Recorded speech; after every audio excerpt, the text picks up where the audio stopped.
Thank you all. And good afternoon.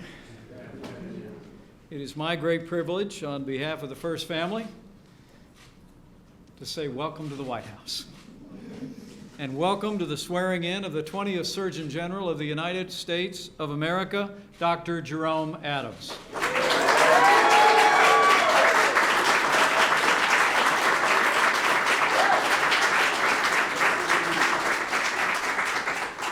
It is a great privilege for me to be with you today to serve in this role. It's a great personal honor for me, as I'll reflect in a moment, having seen the quality of this physician, this public servant, this fellow Hoosier.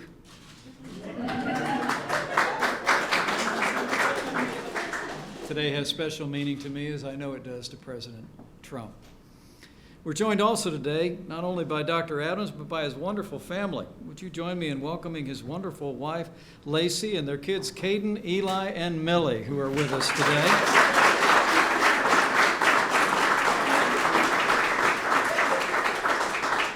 And his proud parents, Richard and Adrena Adams, are with us today from nearby Maryland. And his equally proud in-laws, Ked and Shelley Ringer, are with us today. Thank you so much. And what's that nephew's name? What's your name? Jalen. Everybody give Jalen a round of applause.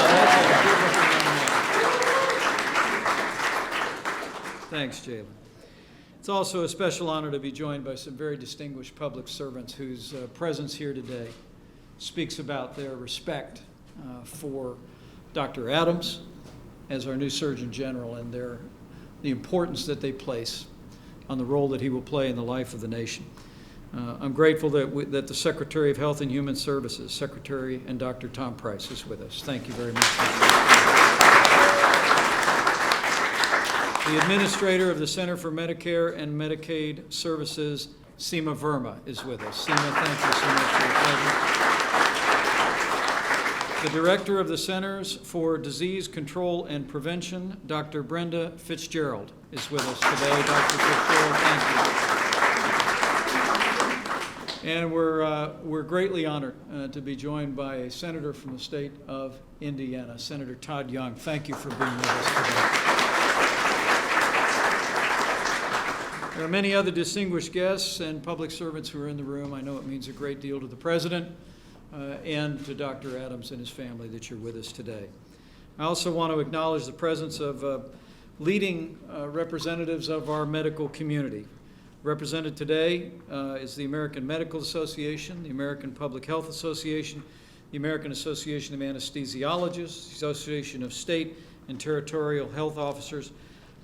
Your presence here today is a testament to Dr. Adams' well-deserved reputation in the medical profession and your enthusiasm for the President's decision to name him our new Surgeon General. Thank you for your presence.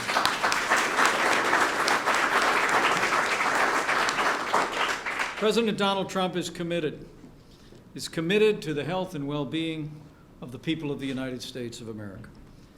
Today, America faces a number of urgent health challenges, from the scourge of opiate abuse, infectious diseases, to the health threats arising from the devastating hurricane that beset our neighbors and friends in Texas just a little more than a week ago. The President is committed to tackling these challenges head on, which is why the President has sought out America's most talented doctors and medical professionals to lead our health agencies. And now Dr. Jerome Adams will join them as Surgeon General of the United States.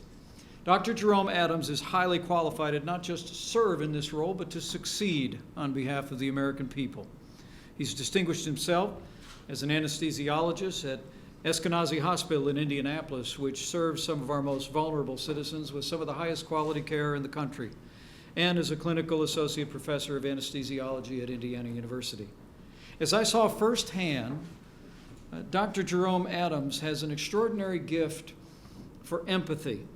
And he brought that gift to his years in public service. When I was governor of the state of Indiana, it was my privilege to appoint him as the state health commissioner. And he would go on to serve my successor and 2 administrations in that role with great distinction. While I was governor, Dr. Adams dealt with many issues, including his efforts to reduce infant mortality through what he called the Labor of Love campaign that impacted the lives of innocent children and families. In fact, he was only 2 days on the job when the nation was gripped with great anxiety over the Ebola virus, and it was Dr. Jerome Adams who stepped forward as our state's health commissioner to calm the waters in Indiana and ensure that our citizens and our healthcare professionals had the information that they needed. In fact, Indiana was the location of the very first case of the MERS virus, Middle East Respiratory Syndrome. The very first case in the United States was reported in northwest Indiana. And Dr. Adams worked closely with the Centers for Disease Control in the midst of that and prevented the deadly outbreak from spreading beyond the initial patient. And during his tenure in mine, Indiana was rocked by the worst opiate-fueled HIV epidemic ever to hit rural America. And as we confronted this crisis, it was Dr. Jerome Adams who led from the front, who provided me and my team with expert advice. And I saw that empathy for which he is so widely known when he worked directly with the citizens who had been infected, worked with the CDC, and brought the widest range of resources, policies, and care to stem that epidemic affecting that community. Through these efforts and more, Dr. Adams' intellect and experience helped improve the health and well-being of the people of Indiana, and the people of my home state will always be in your debt. But Jerome, the good people of Indiana will miss you because your president and the American people need you as our new Surgeon General of the United States.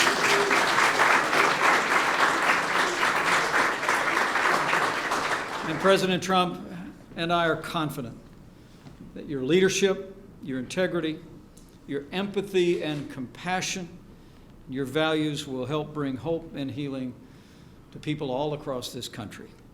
And so, on behalf of President Donald Trump, it is my great privilege to administer to you the oath of office. So if you'd step over by Lacey, place your left hand on the Bible, raise your right hand, and repeat after me.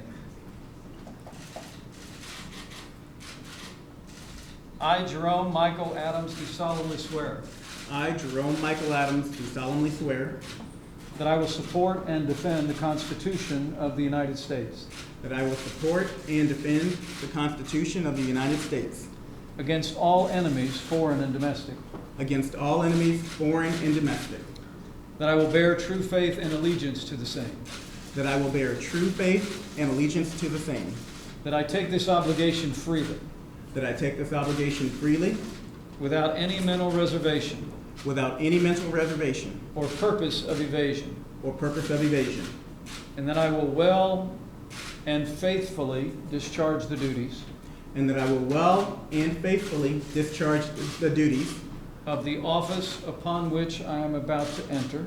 of the office upon which I am about to enter. So help me God. So help me God.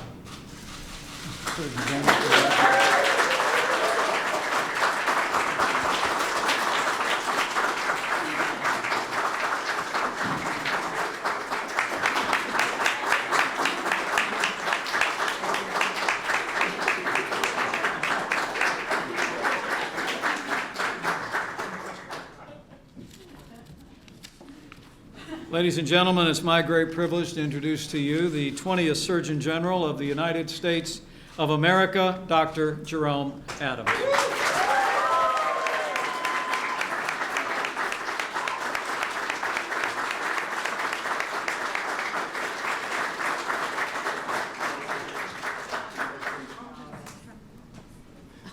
Well, I'd like to start off by saying my thoughts and prayers are with the people who are dealing with the consequences of Hurricane Harvey, both the victims who have lost so much and all the brave Americans who are selflessly helping their fellow man, woman, and child.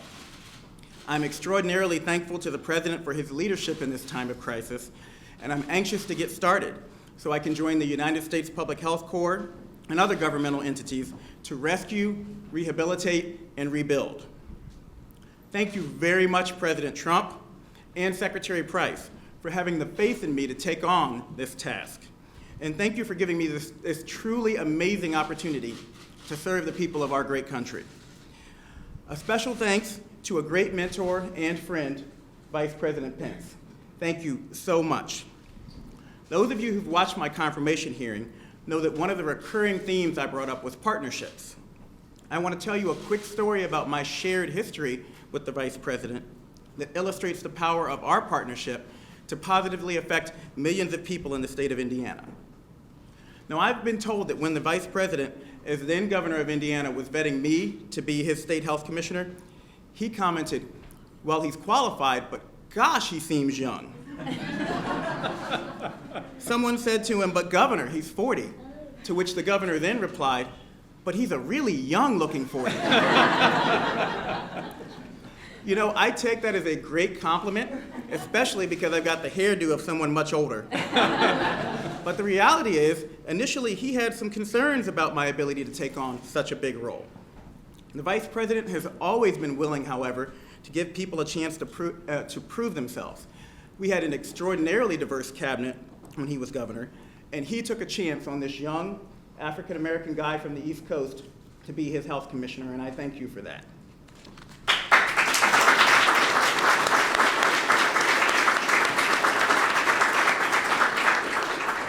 Now, here's the other side of the story. I had my doubts about working for him also, to be honest with you.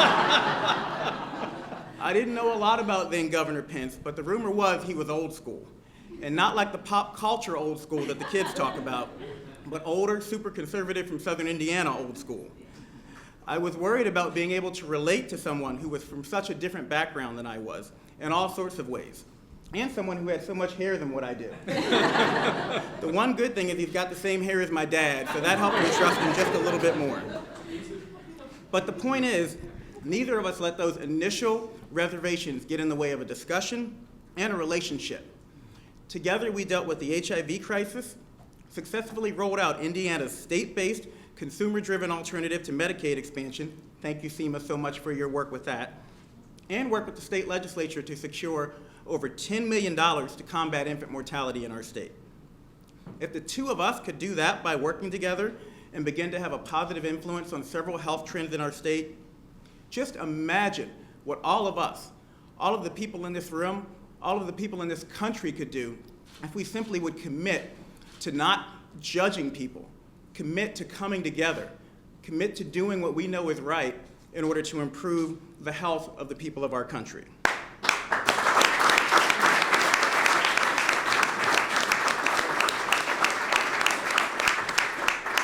There's a great saying that bears worth repeating. Nobody's going to care what you know until they know that you care. Nobody I've met is better than letting people know they care than Vice President Pence.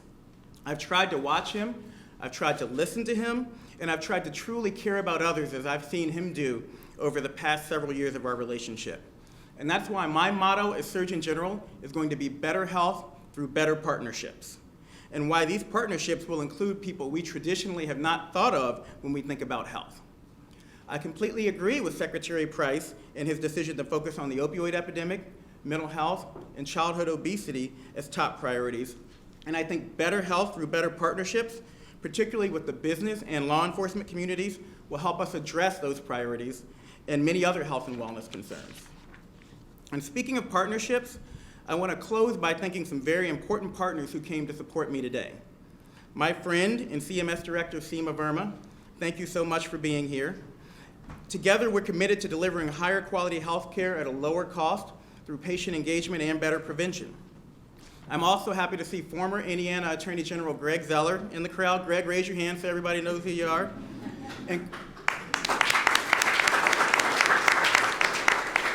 And current Florida Attorney General Pam Bondi. Now, you might get a little worried when you see two attorneys general following me around.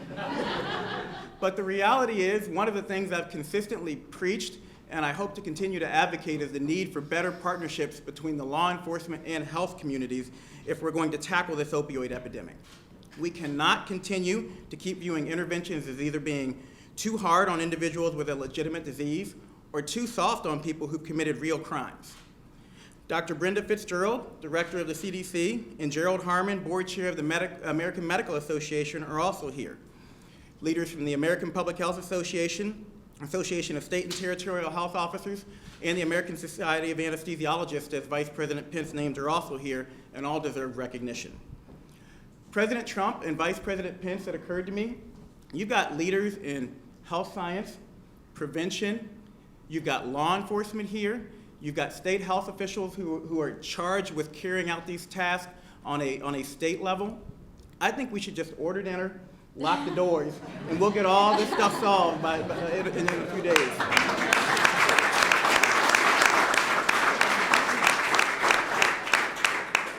I'd like to thank Acting Surgeon General Admiral Trent Adams, Admiral Hunter, and Commander Collins for being here to represent the United States Public Health Service Corps. The Corps is America's health army, 6,500 highly qualified and dedicated uniformed officers committed to being America's health army, keeping our country healthy and prosperous. I couldn't be more proud of the Health Corps members who are helping with the Hurricane Harvey response. And I'd like to thank all my family and friends who were here, including my father, Richard, my mother, Adrena, and my sister, Latoya. Where are you, Latoya? Okay. And my 3 children, Caden, Eli, and Millie. Vice President Pence.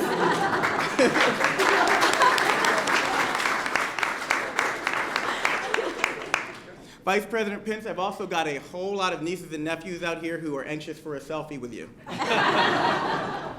Finally, I'd like to finish by doing something I've observed the Vice President do many times. I've saved my last and my most heartfelt thanks for the person who gives me constant guidance and support. The person who keeps my family running and my life running while I'm off trying to save the world.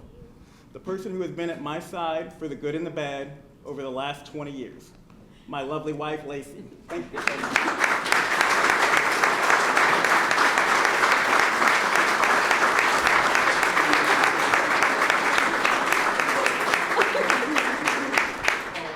Thank you again to President Trump, Vice President Pence, and Secretary Price for giving me this tremendous opportunity. I look forward to rolling up my sleeves and working to deliver to our country better health through better partnerships. I promise the American people that I am committed to letting the science lead me and to facilitating locally led solutions to our most difficult health problems. I promise you, the American people, that if you're willing to partner, I'm willing to go along with you and to help bring other folks to the table. To borrow a phrase from our president, let's all work together to make American health great again. Thank you very much.